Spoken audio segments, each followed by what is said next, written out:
Hello, welcome to another episode of Play Cool Songs. Thanks for joining me today. We're going to have a look at a groovy bluesy tune from Ray Charles called Lonely Avenue.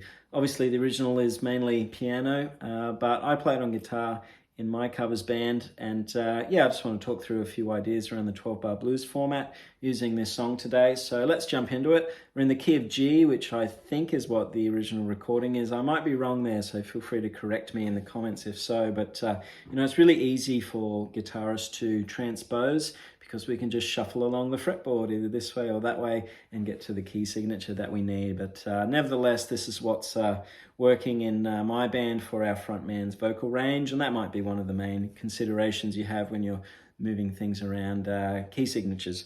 So I'm gonna be in that G minor pentatonic scale, and most of what I'm doing today is just going to come out of that shape 1 pentatonic there. So here's the main vamp. I'm bouncing off that G note there on the 5th fret of the D string. Double tap to start off.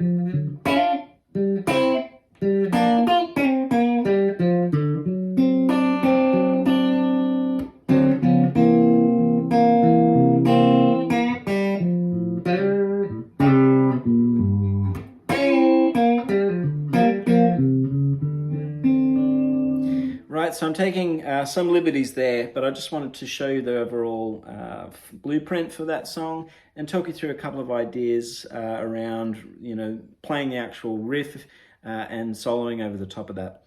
So we've got these double stop ideas here as the main vamp idea, and so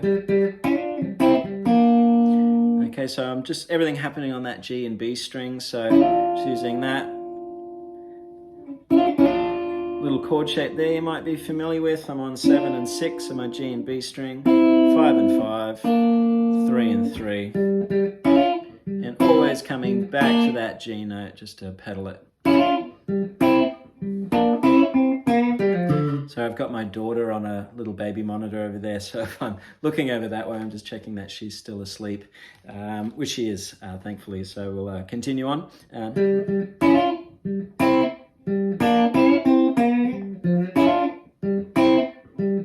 Right, so that's the main vamp, and I'll actually play that across all 3 chords. I might highlight the chord just at the start, as I did in the example before, just to introduce it, to the listener. But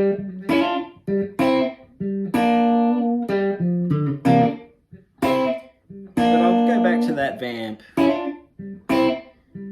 which is what you'll hear in the original recording as well. And then landing on the D7.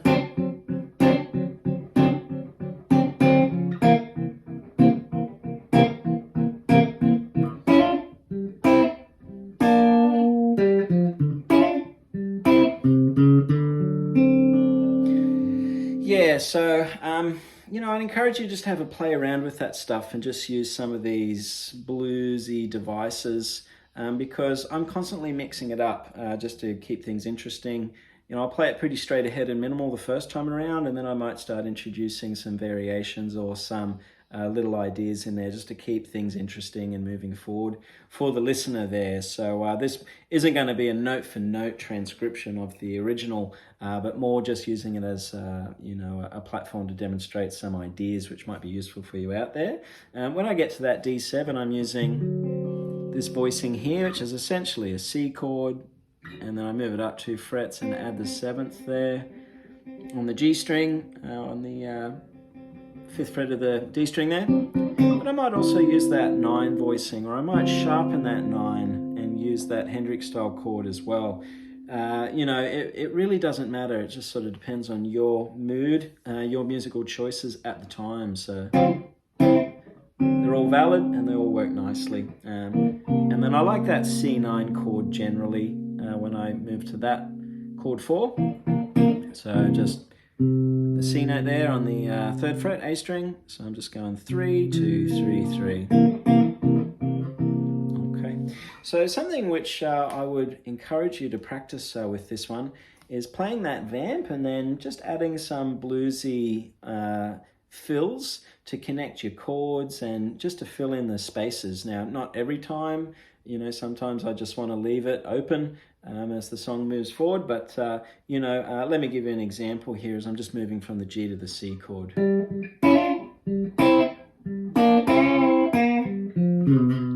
Whoa, land on that C. Okay, so, or maybe I just have like a, okay.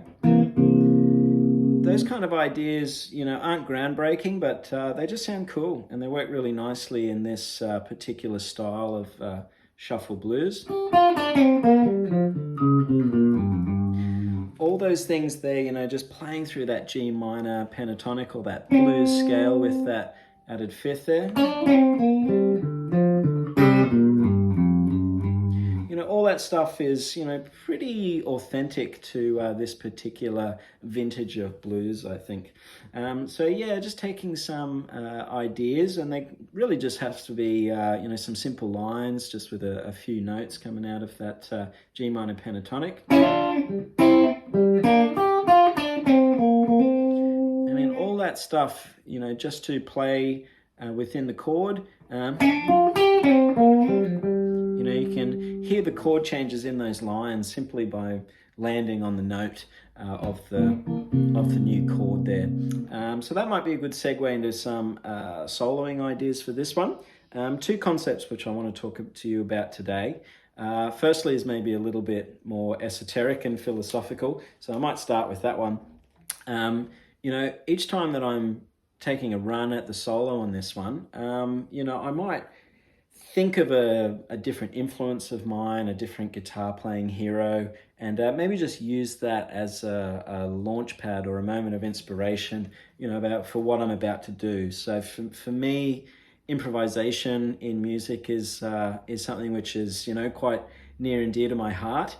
And so I don't want to be composing a solo for this song each and every time and just have it set with every performance. What I want to do is, you know, create something which is in the moment, and it might not always be amazing, but for me that's kind of the endeavor of music making, and I just want to create something which is unique to that moment in time and then is gone into the ether.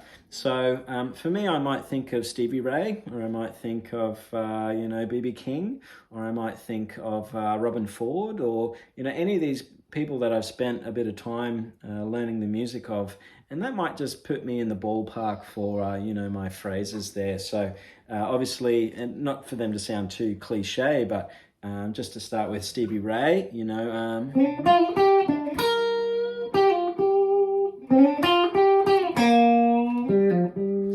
you know, and then that typical sort of lick.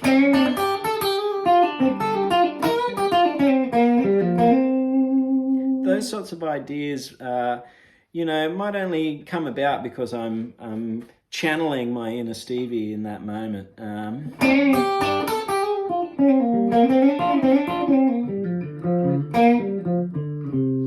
Right, or maybe I'm thinking of the B.B. King kind of thing.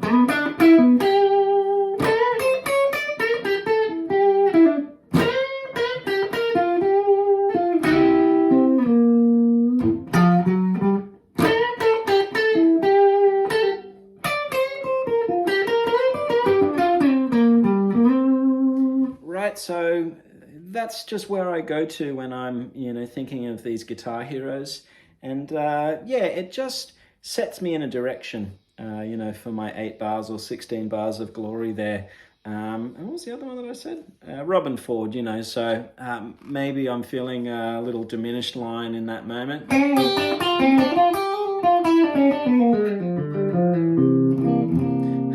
Okay, depending on the crowd.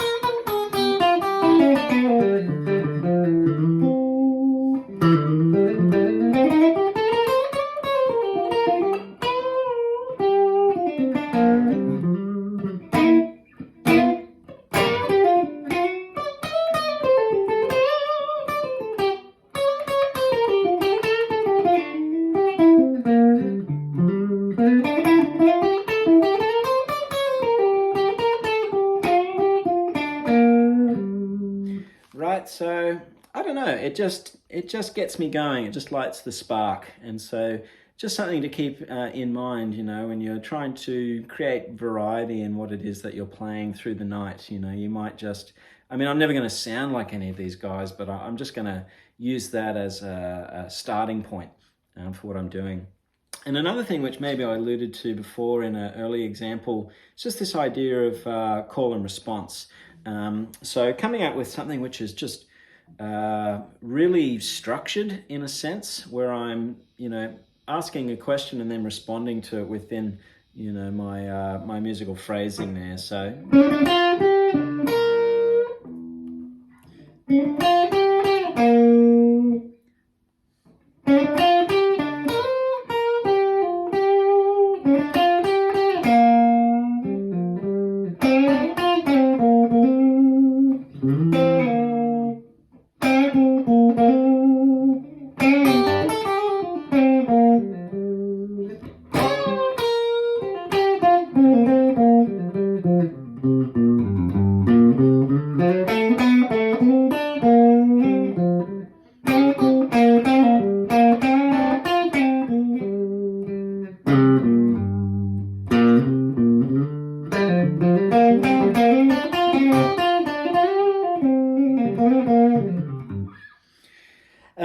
Yeah, so within that, I was just kind of starting off with that motif of. And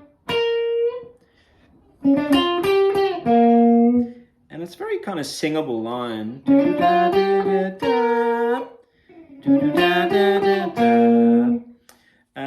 I think I really got hip to that from, Matt Schofield and Josh Smith, and guys who would really use that device to set the scene for what it was they're about to do.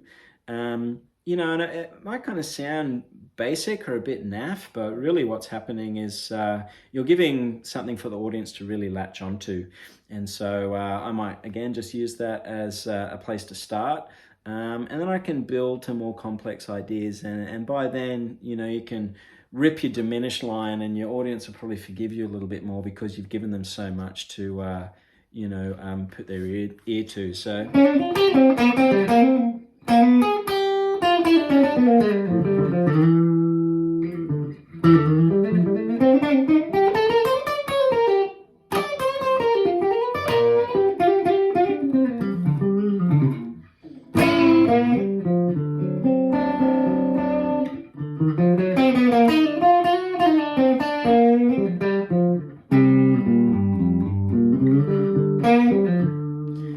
Right, so you're kind of walking this delicate balance of alienating the audience with your jazz licks and then bringing them back in with your blues licks.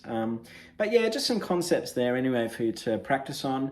I don't really, tab out stuff for my Patreon or anything here on this channel, so I just want to share with you some general ideas, because really you just need to dig into it in your own time, and that's where you're going to get the most value out of it. So that might change when my YouTube channel becomes profitable, but in the meantime, it's just kind of like we're sitting in a room together, having a jam and sharing some ideas. So yeah, let me know if you have any questions around that. It's a great song, and it's just one of those tunes which lets you stretch out on some of these concepts. So take care of yourself, and I'll see you for the next one.